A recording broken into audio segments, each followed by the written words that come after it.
ఇలాంటిలో 30వ రోజు కూడికలు ఏర్పాటు చేసినటువంటి మానుకొండ ఆంటోనీ ఫ్రాన్సిస్ గారు, వారి భార్య గారు దయామణి గారు, వారి కుమార్తె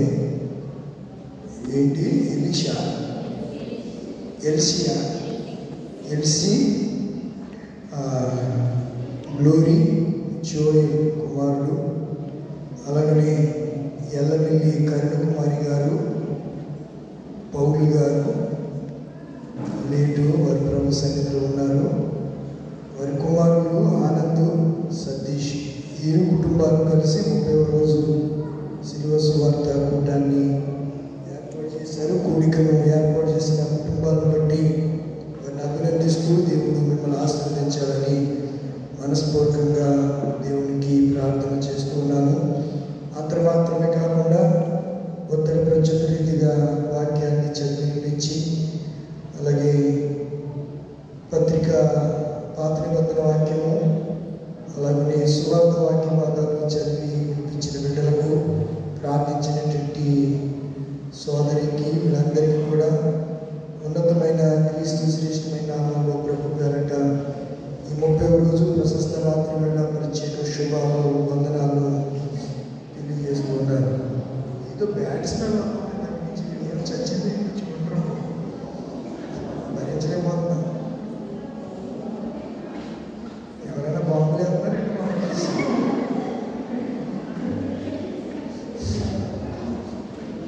సరే, మంచిది.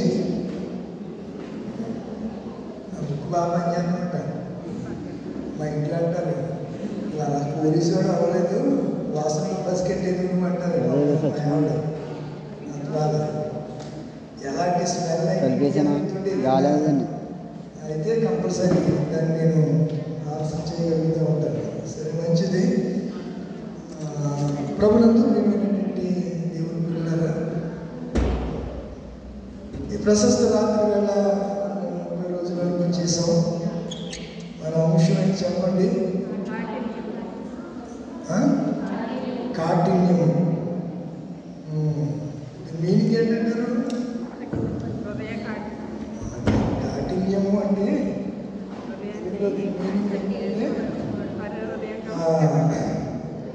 కఠినంగా ఉండటం, జాలి లేకపోవటం, దయ లేకపోవటం, కరుణ లేకపోవటం, ప్రేమ లేకపోవటం, ప్రేమ చూపుకోవటం, ఈ పదాలన్నీ కాఠిన్యానికి వాడబడినటువంటి పదాలు.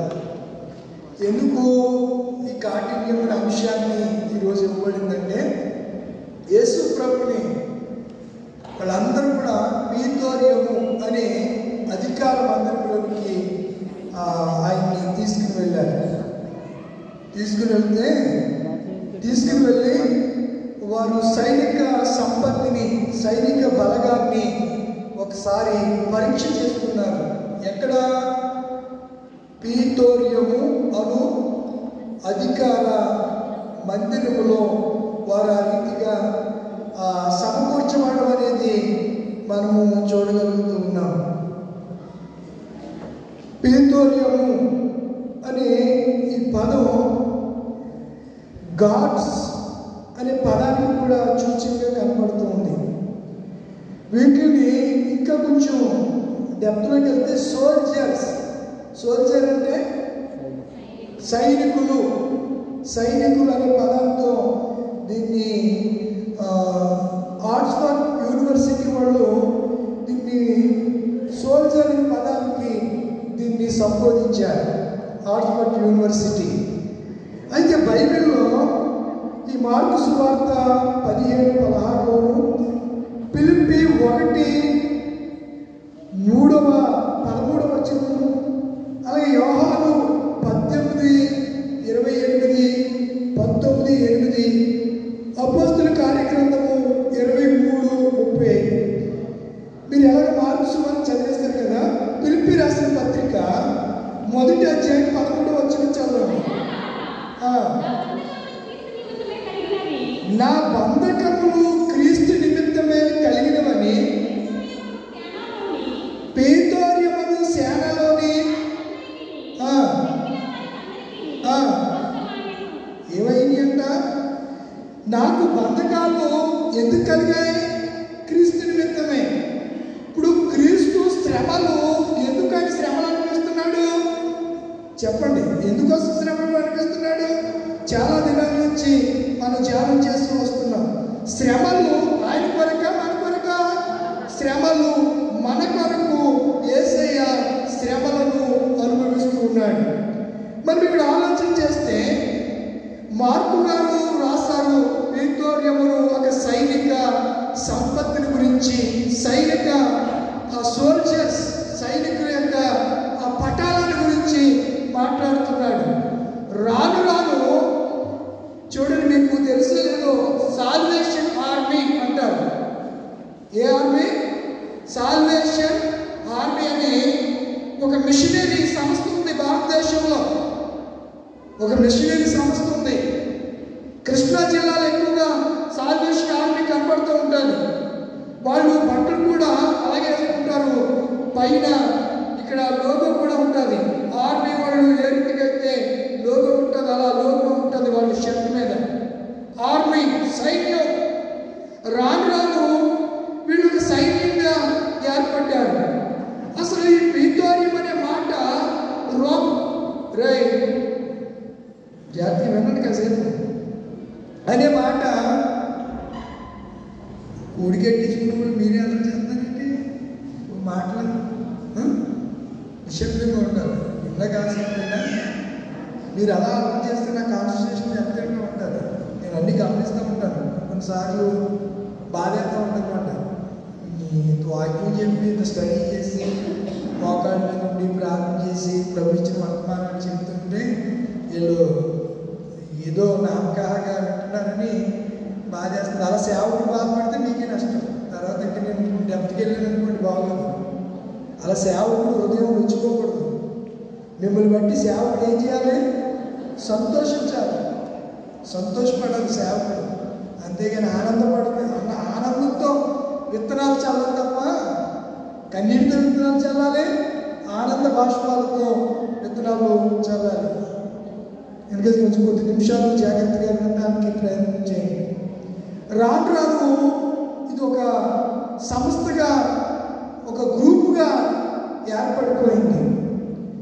వాళ్ళు ఏం చేశారంటే క్రీస్తు సువార్తను అడ్డుకునే పరిస్థితులు వచ్చేసాయి. అందుకు పౌలు గారు అంటున్నారు, ప్రీతోర్యమును సేనవారు నాకు ఏం చేశారు? బంధకాలు కలిగి చేశారు. ఏం కలిగి చేశారు? బంధకాలు కలిగి చేశారు, శ్రమలను కలుగు చేశారు అని చెప్పి మాట్లాడుతూ ఉన్నాడు. మరి మాట నేను జ్ఞాపకం చేస్తాను. చూడండి, యోహాను రాసిన సువార్త 18వ అధ్యాయం 28వ వచనం. 18:28. అమ్మా, వారు కైపా యొద్ద నుండి అధికార మందిరంలోనికి, ఆ అధికార మందిరాన్ని ప్రీతోర్యము అనే సైనిక బ్యారక్ అంటారు. దాన్ని సైనిక బ్యారక్ అంటారు. ఆ మందిరములోనికి ఆయన తీసుకెళ్లారు. ఎప్పుడు తీసుకెళ్లారు? అందులోకి శిక్ష విధించబడిన తరువాత. ఏ శిక్ష అది? సిలువ శిక్ష.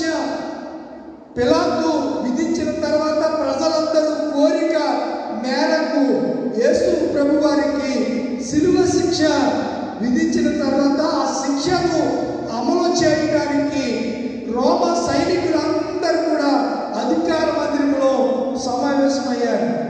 ఇప్పుడు ఈ 13 లేదు గొడవ జరుగుతుంది అనుకోండి, పోలీసు వాళ్ళకి ఫోన్ చేస్తే పోలీసు వాళ్ళు ఒక్కళ్ళు ఇద్దరు రారు. ఎస్ఐ గారు ఉంటాడు, తర్వాత సిఏ గారు ఉంటారు, వాళ్ళ కింద 10 మంది 20 మంది ఉంటారు. ఇంకా పెద్ద గొడవ అయితే డైరెక్ట్గా డిఎస్పీ స్థాయిలో ఉన్నటువంటి వ్యక్తి ఒక 50 మందిని 100 మందిని తీసుకుని పోలీస్ పికెట్ ఏర్పాటు చేస్తారు. అంటే ప్రజల్లో నుంచి తిరుగుబాటు వస్తే ఏమవుతుంది పరిస్థితి? వాళ్ళ జనసంఖ్య తక్కువగా ఉన్నారనుకోండి, పోలీసు వాళ్ళు తక్కువగా ఉన్నారు, మనం ఎక్కువగా ఉన్నాం, మనం వాళ్ళ మీద తిరగబడితే వాళ్ళ బలము సరిపోదు. అందుచేత వారి బలబలాలని నిర్దేశించుకోవడానికి, నిర్ణయించుకోవడానికి ప్రీతోర్యమును అధికార మందిరములో సైనికులందరూ సమావేశమయ్యారు. ఇప్పుడు యేసు శిలువ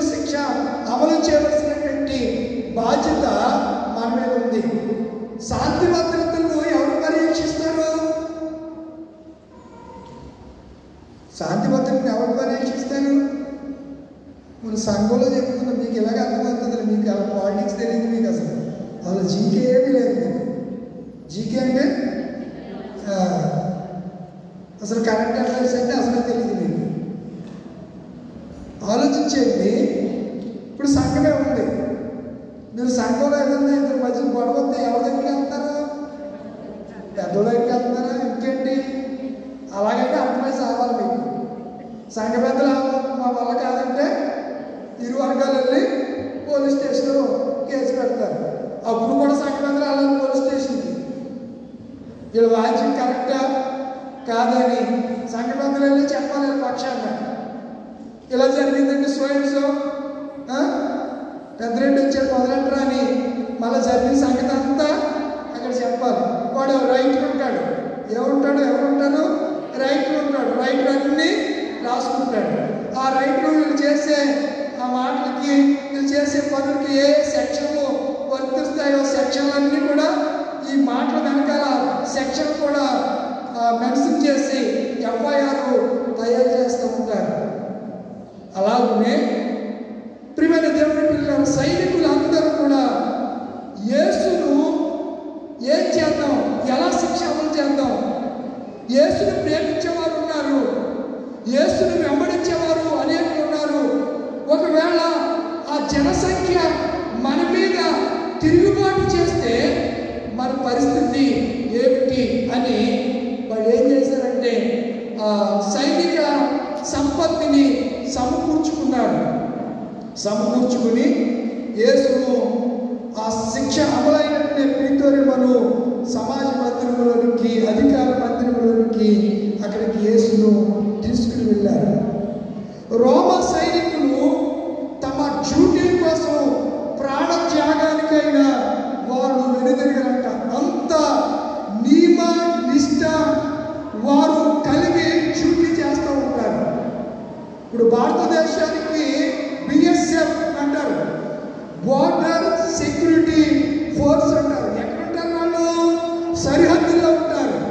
పాకిస్తాన్కి మనకి సరిహద్దు, చైనాకి మనకి సరిహద్దు, బంగ్లాదేశ్కి మనకు సరిహద్దు. ఇలా సరిహద్దు ప్రాంతంలో వారు గస్తీ కాస్తూ ఉంటారు. శత్రువు ఎవరైనా వస్తే వాడిని చంపటమో వీళ్ళని చావటమో రెండింటిలో ఏదో ఒకటి జరుగుతుంది. అలాంటి పరిస్థితుల్లో రోమా సైనికులు వాళ్ళ గురించి స్టడీ చేస్తే డ్యూటీలు అంటే ప్రాణాన్ని ఇస్తారంట. రాడు వారు అధికారి దగ్గరే పనిచేసేవారు. అధికారి ఏది చెప్తే దాన్ని తూచా తప్పకుండా పాటించేవారే ఈ సైనికులు అని చరిత్రకారుల యొక్క ఉద్దేశంగా కనబడుతుంది. కనుక మనం ఆలోచన చేస్తే యేసయ్యను వారంతా తీసుకుని వెళ్ళారు. చూడండి, అపోస్తలుల కార్యగ్రంథము 23:35.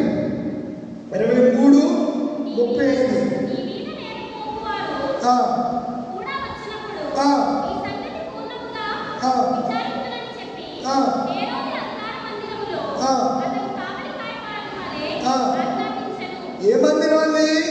అధికార మందిరం. దాన్ని ప్రీతోరియము అని మాటతో దాన్ని సంబోధించి అధికార మందిరం.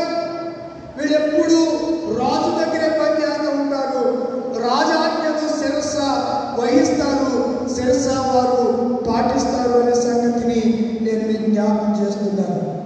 ఇలా సైనికులు కూడా హృదయ కాఠిన్యాన్ని ప్రదర్శిస్తున్నారు. యేసుయేడల వారికి జాలి లేదు, వారికి కరుణ లేదు, వారికి దయ లేదు, వారికి ప్రేమ లేదు.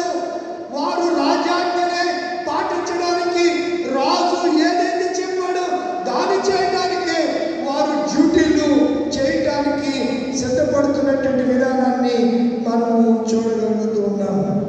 కనుక కఠినమైపోయింది వారి మనస్సు. యేసు ఏమి చేశాడో వారికి తెలుసు. పిలాతు అన్నాడు, ఇతరులు నాకు ఏ నేరము కనబడలేదు అని పిలాతు చెప్పాడు. హేరోదుకు కూడా ఏ నేరము కనబడలేదు. నేరము చేయనటువంటి యేసయ్య నేరారోపణ చేయబడి నేరస్తుడిగా తీర్పు పొందితే ఆ నేర నిరూపణ కాకమునిపై అబద్ధ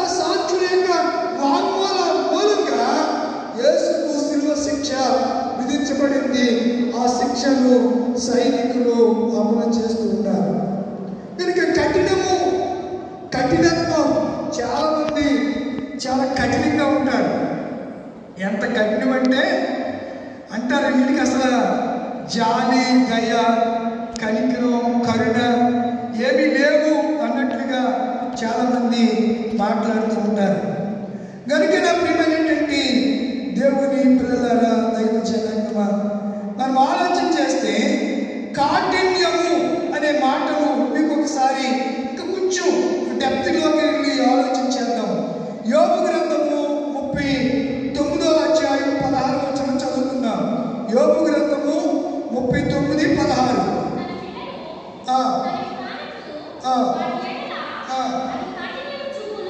అది తన పిల్లలు తనవి కానట్లుగా తన పిల్లల ఎడల అది ఏం చూపిస్తుంది?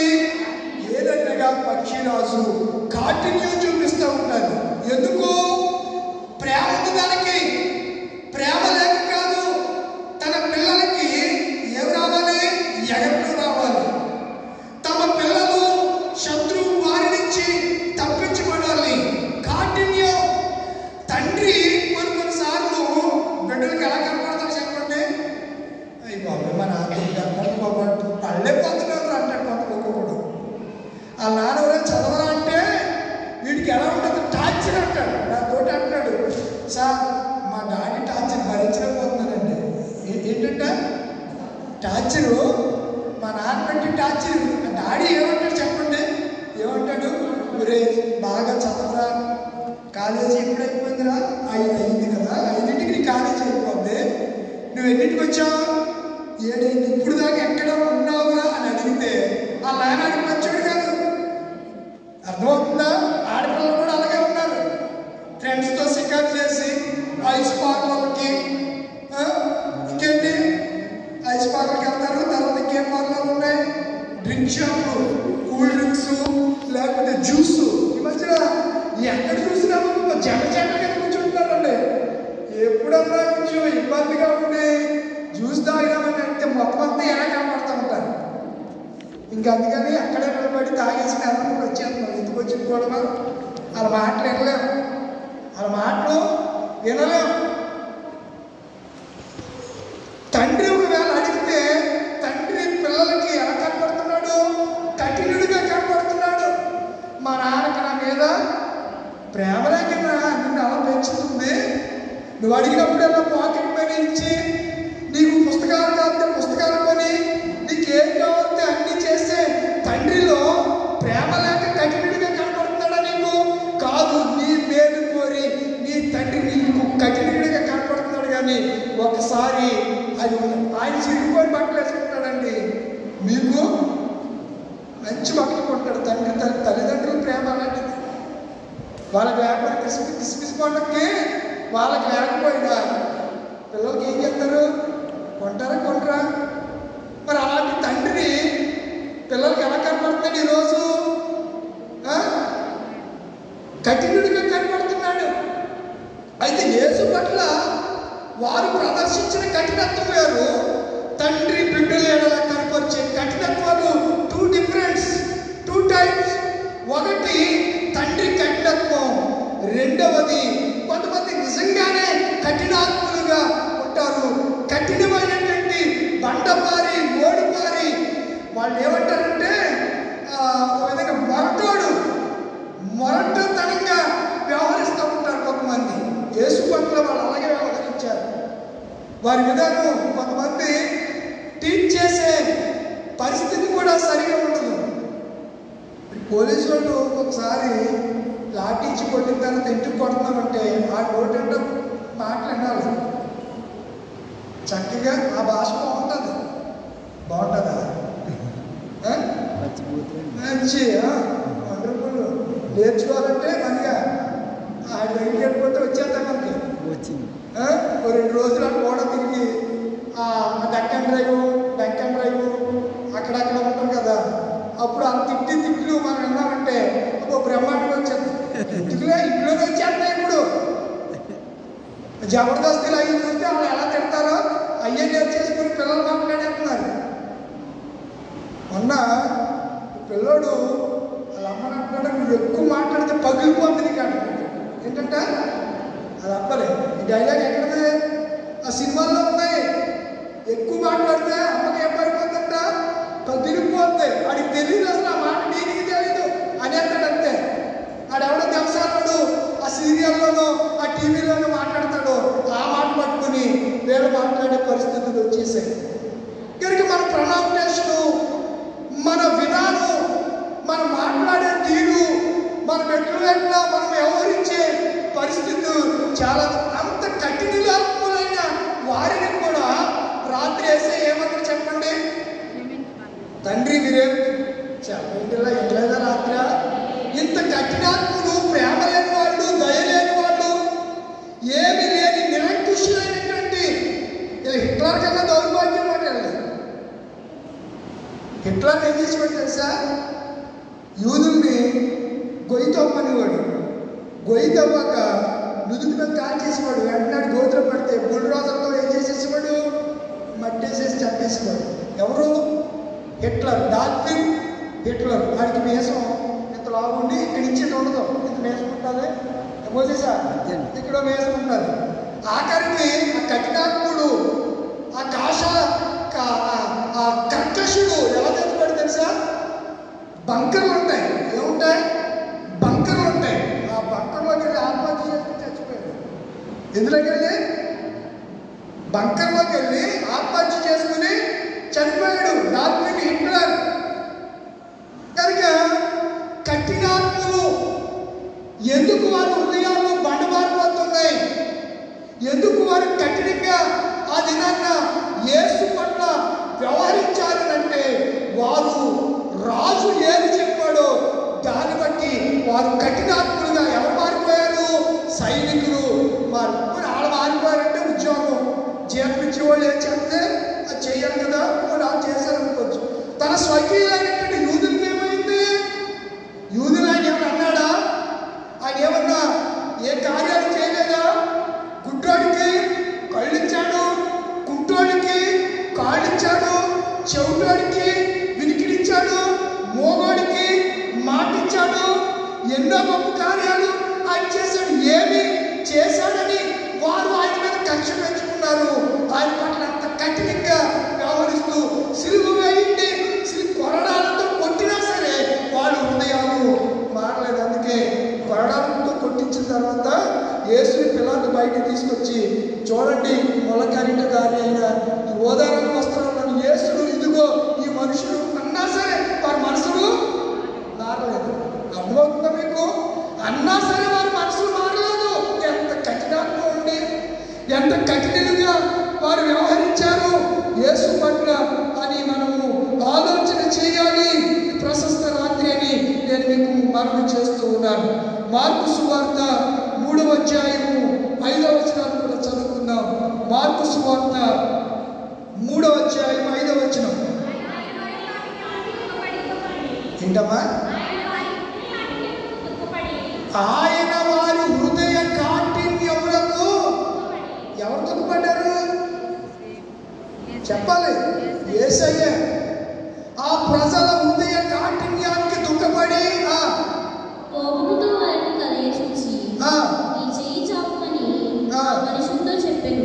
ఏం చెప్పారంట? నాకేం అర్థం అవ్వలేదు. బైక్ దూరంగా నుంచి అర్థాలి.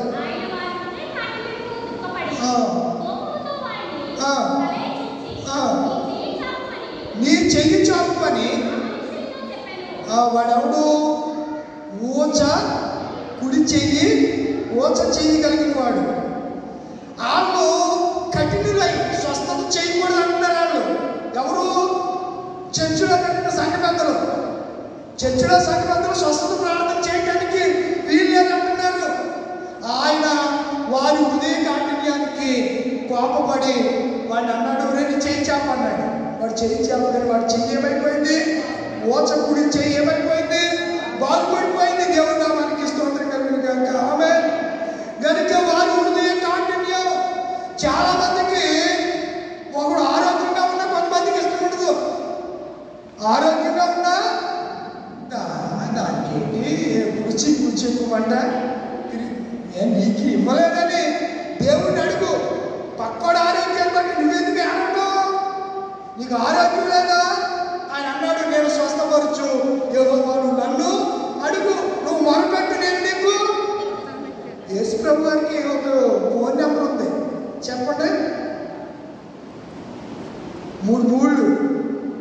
ఇర్మియా 6 కదా, 3 ఇర్మియా 33:3 చదువు. ఇర్మియా 33:3 నాకు మొర్రపెట్టుము. అర్థమైందా? ఏం చేయాలి? ఫోన్ నెంబర్ 3 ఇర్మియా 33:3 నువ్వు నాకు మొరపెట్టుము, నేను నీకు ఏం చేస్తాను? మరి మొరపెట్టరు, అడగరు, నీకు ఎప్పుడు చూసినా మధ్యవర్తి మీదే ఆధారపడిపోతూ ఉంటారు. యేసయ్య మనముగా ప్రార్థన చేయాలని ఆయన చూస్తూ ఉంటాడు ఇప్పుడు కూడా. వారు హృదయ కాఠిన్యానికి ఆయన ఎంత బాధపడ్డాడంట, దుఃఖపడ్డాడంట. మరొక మాట మార్కు సువార్త 10:5 10వ అధ్యాయం 5వ వచనం. మార్కు సువార్త 10వ అధ్యాయం 5వ వచనం.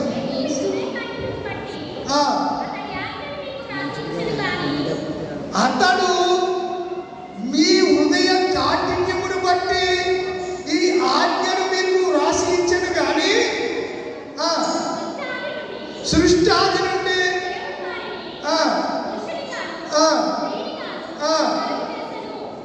సందర్భం ఏంటి చెప్పాలి. సందర్భం ఏంటి?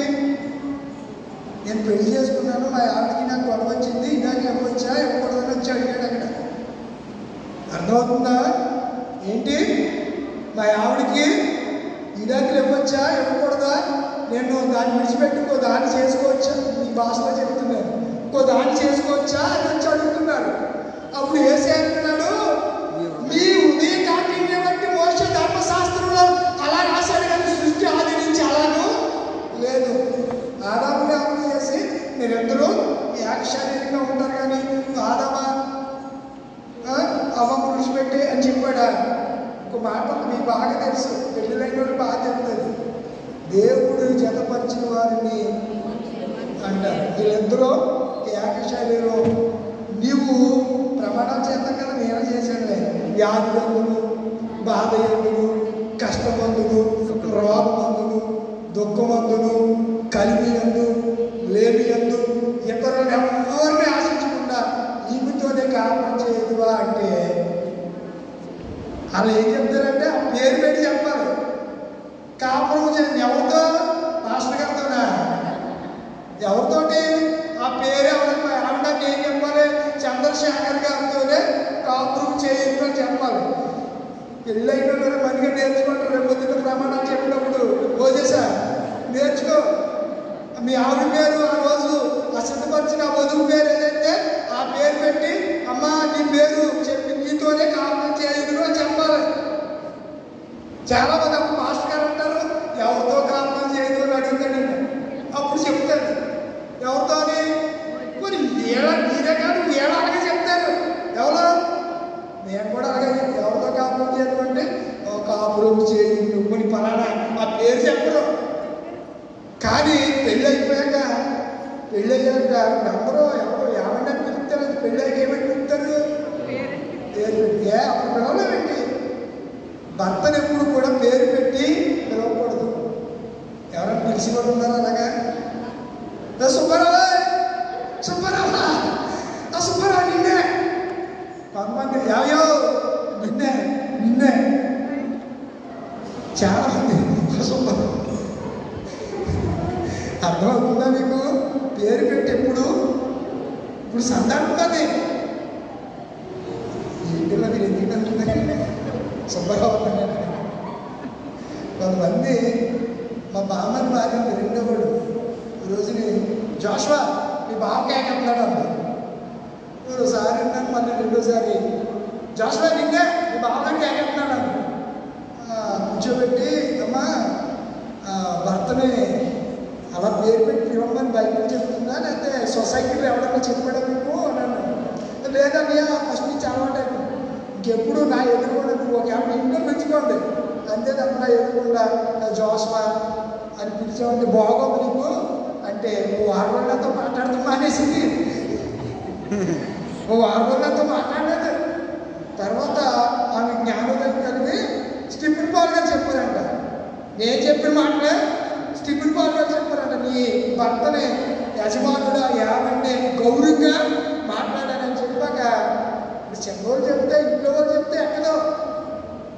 దూరం కూడా ఎలా ఉంటాయి? విరుగు వాళ్ళు చెప్తే ఎక్కింది అంట అంటుంది. అన్నయ్య తప్పు అయిపోతుందన్నయ్య, 1 రోజులు మాట్లాడుతున్నానయ్య, తప్పు మీకు ఎప్పుడు అనుకోలేదన్నయ్య, క్లాస్ పెట్టుకుని యావండి అని పెడతానన్నయ్య.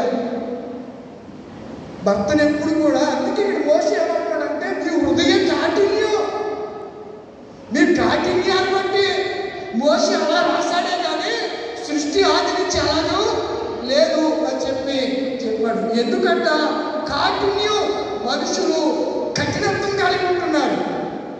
కఠినత్వం రావడానికి చాలా కోణాలు ఉంటాయి, చాలా వెసులుబాట్లు ఉంటాయి, చాలా పరిణామాలు సంభవించే పరిస్థితులు ఉంటాయి. కొంతమంది ఆ కఠినత్వం నాకు తెలుసు ఇలా చెప్పడం ఏంటి,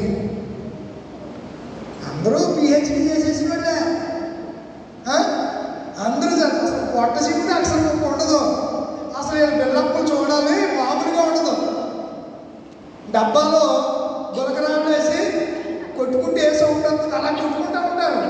సరిగ్గా మీనింగ్ అడిగితే అదంటే అది అంత రోజులు ఆలోచించలేదండి, దాని గురించి ఎప్పుడు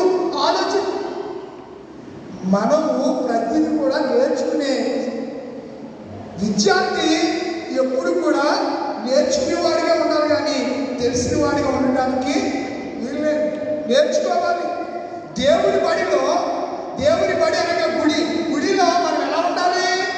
నేర్చుకునేవాడిగా ఉండాలి, పాఠాన్ని అభ్యాసం చేసుకునేవాడిగా ఉండాలి.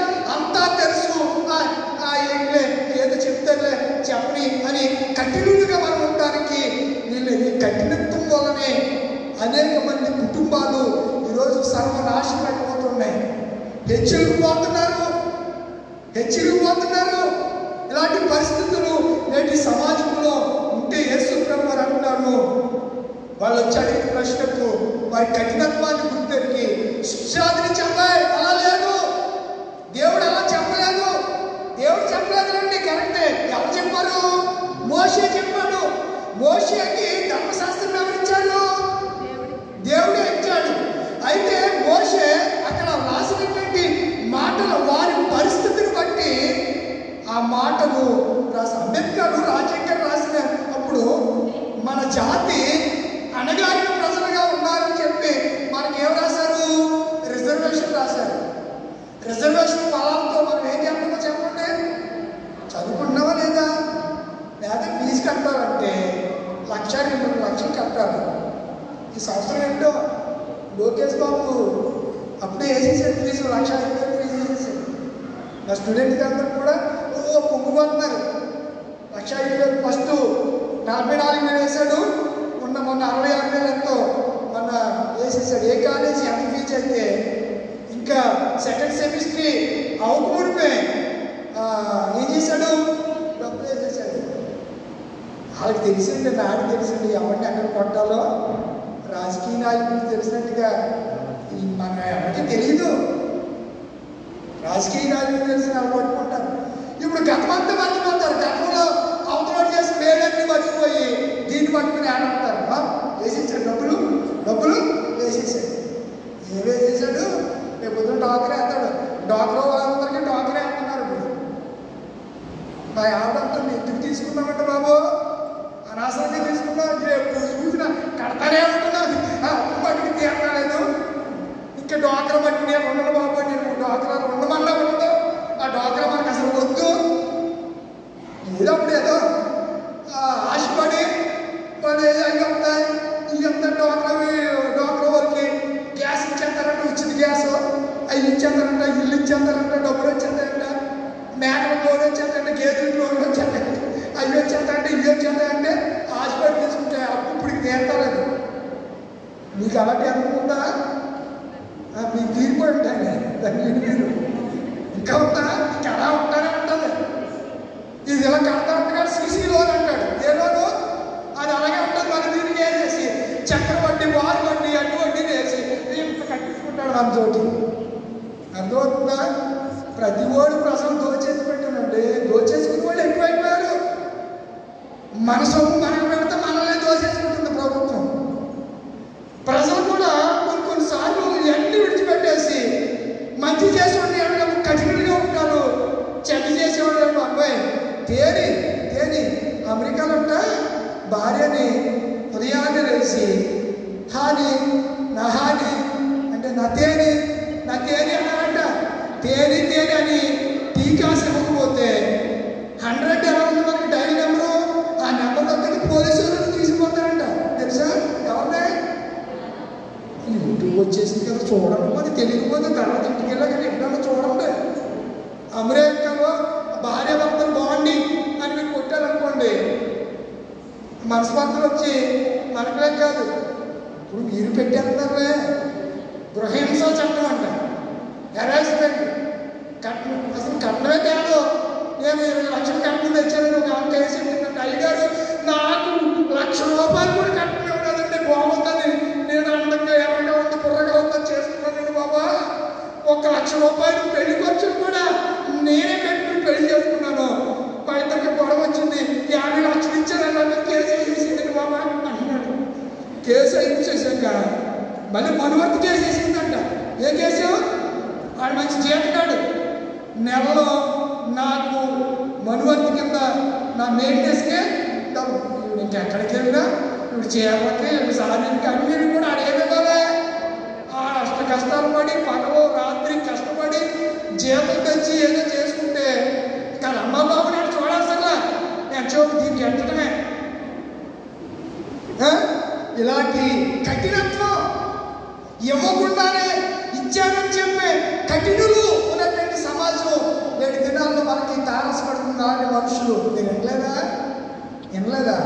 ఏమి ఇవ్వకుండానే వరకట్నం కేసు వేసిన వాళ్ళు ఎంతమంది లేరు? ఆడు కోపం వచ్చి ఇలా నెత్తి మీద ఒకటి వేసాడని రోజు కొట్టేస్తాడంట. ఏంటంటే రోజు కొట్టేస్తాడు. వాడు ఎప్పుడన్నా నీ బాధపడలేక ఎప్పుడన్నా వచ్చి కొంచెం అన్నం పెట్టాడు, తాగొచ్చావా నేను పెట్టాం ఎలా బయటకి తరిమేసేస్తాడు ఒక్కొక్క అమ్మ. ఆడు ఎప్పుడు తాగినట్టు ఈ పట్టుకు ఈ కడుపు అని కొడతా ఆ తెల్లవారు అక్కడే ఉండి ఇంకా తీయదు కదా. ఎంత కఠినత్వం తీదు. అలా శరీరంలో ఆ బొమ్మ దగ్గర అలాగే అరుగున్నది ఏం చేస్తాడు, తాగేసి దిగిపోయాక తెల్లారి అప్పుడు తీరుతుంది మహాతల్లి. అప్పుడు వేసి గంప టీ పెట్టుకుని తాగేది అప్పుడైనా ఏమోదికి అటువంటి కఠినత్వం. ఈరోజు మన అంశం ఏంటి? కఠినత్వం. కొంతమంది భార్యలు భర్తల ఎడల కఠినంగా ఉంటున్నారు. అది మంచిది కాదు. దేవుని యొక్క ప్రేమ కాదది, దేవుని యొక్క మనసు కాదది. అందులోకి క్రైస్తవులమైనటువంటి మనకు ఆ విషయాల్లో చాలా జాగరూకులుగా ఉండాలని మనకు తగనవే ఇవే పరిశుద్ధులకు తగవట్టాడు పౌలు గారు. మరొక మాట మీకు జ్ఞాపకం చేస్తాను, సమయం అవుతుంది. చూడండి పరిశుద్ధ గ్రంథంలో నుంచి మరొక మాట మీకు జ్ఞాపకం చేస్తాను. అదే 16వ అధ్యాయం మార్కు సువార్త 16వ అధ్యాయం 14వ వచనం.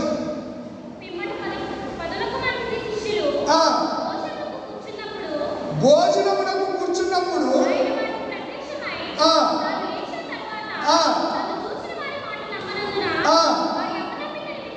వారి అపనమ్మిక నిమిత్తమును ఏ కాఠిన్యం అంటారు? హృదయ కాఠిన్యం. ఆయన లేచి అందరికి కనపడినా సరే నమ్మలేదు. ఎంత కఠినాత్ముడు అంటాడు. అందుకే తోమాను కూడా నేను నమ్మడానికి కఠినుడు అయిపోయాడు. అందుకే అన్నాడు, రే తోమా ఇలారా ఇదిగో ఈ గాలి చూడు అన్నాడు. చూశాడు, అయినాడికి ఇంకా నమ్మకం సరిపోలేదు. ఎవరికి? తోమ గారు. ఇలా అని చెప్పి ఇలాగా దాని పక్కలో చూశాక అప్పుడు నమ్మాడు. అప్పుడు తోమాను ఏమన్నాడు, నువ్వు చూసి నమ్మేవాళ్ళు అంటే చూడక నమ్మేవాళ్ళు.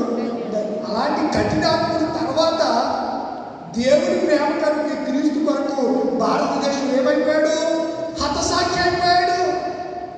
ఒకరోజు తోమా గారు ఆ కేరళలో ఆయన వెళ్తూ ఉన్నాడు. ఒక దగ్గర ఈ బ్రాహ్మణులు అందరూ సూర్య నమస్కారం చేసుకుంటున్నారు. ఏ నమస్కారం?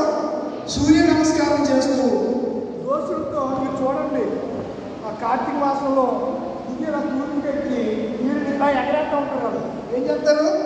నీళ్ళు ఇలాగా సూర్యుడి వైపు ఇలా ఎగరేస్తూ ఉంటారు. దోషులతో ఆ నీళ్ళు తీసి చూసి అన్నాడు, నీ నీళ్ళు ఎగరేస్తున్నారు కదా, మళ్ళీ నీళ్ళు కింద పడిపోతున్నాయి, మా దేవుడు గొప్పడు, నేనేం చేస్తాను, నీళ్లు తీసి పైకి వేస్తాను, ఆగిపోతాయి చూడండి అని చెప్పి ఇలా తీస్తే అక్కడ గుండెపడింది, నీళ్లు పైన ఆగిపోయాయి.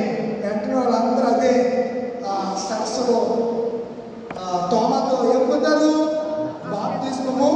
ఒకప్పుడు వాళ్ళు కఠినులే, దేవుని కార్యాలు చూసినప్పుడు వారి హృదయాలు ఏమైపోయింది చెప్పండి, కరిగిపోయి. చాలా మంది యేసు యొక్క అద్భుతాలు చూస్తున్నారు, యేసు యొక్క రూపాన్ని చూస్తున్నారు, అయినా మారిపోలేదు.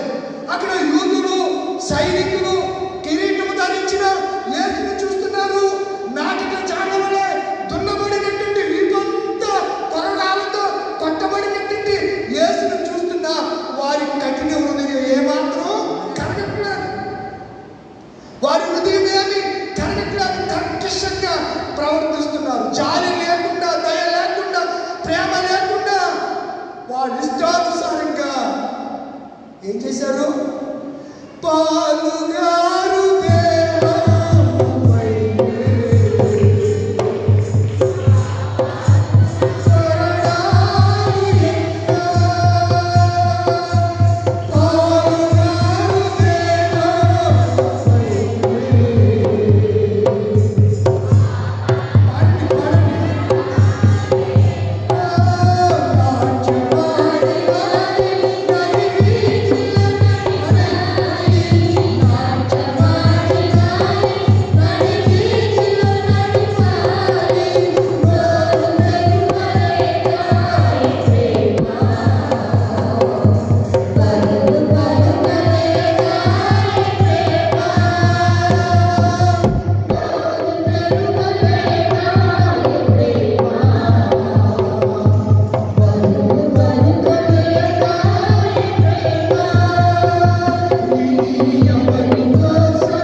ఎవరైనా అనగలరా?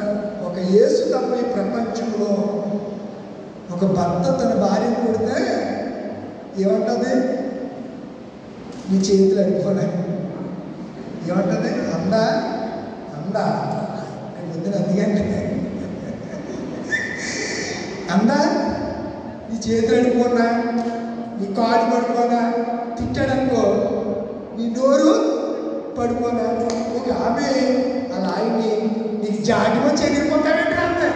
నాకు తెలియదు చిన్నప్పుడు ఏంటంట జాటిమంటే అప్పుడు 103వ కీర్తనలో వారమాసు పొందిన తర్వాత అర్థమైంది.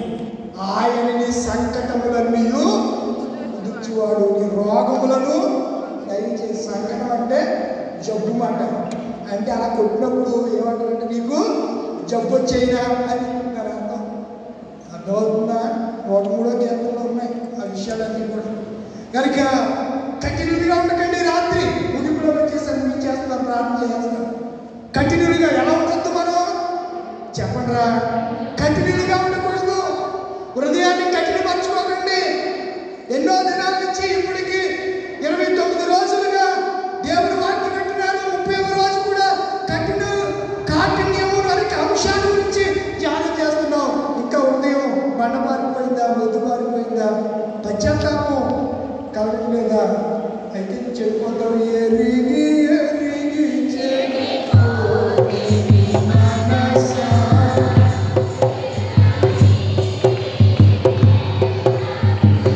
అలా కాదు. ఎరిగి ఎరిగి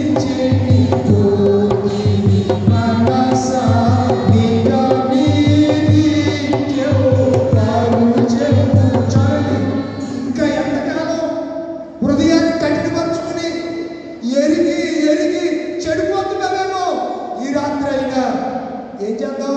మన హృదయాల్ని ఈ పాషాణ ఈ హృదయాన్ని ఏం చేద్దాం? ప్రభుకి ఇచ్చేద్దామా? తల వంచండి, కళ్ళు మూసుకోండి. ప్రభుకి మన హృదయాన్ని ఇచ్చేద్దాం. ఆయన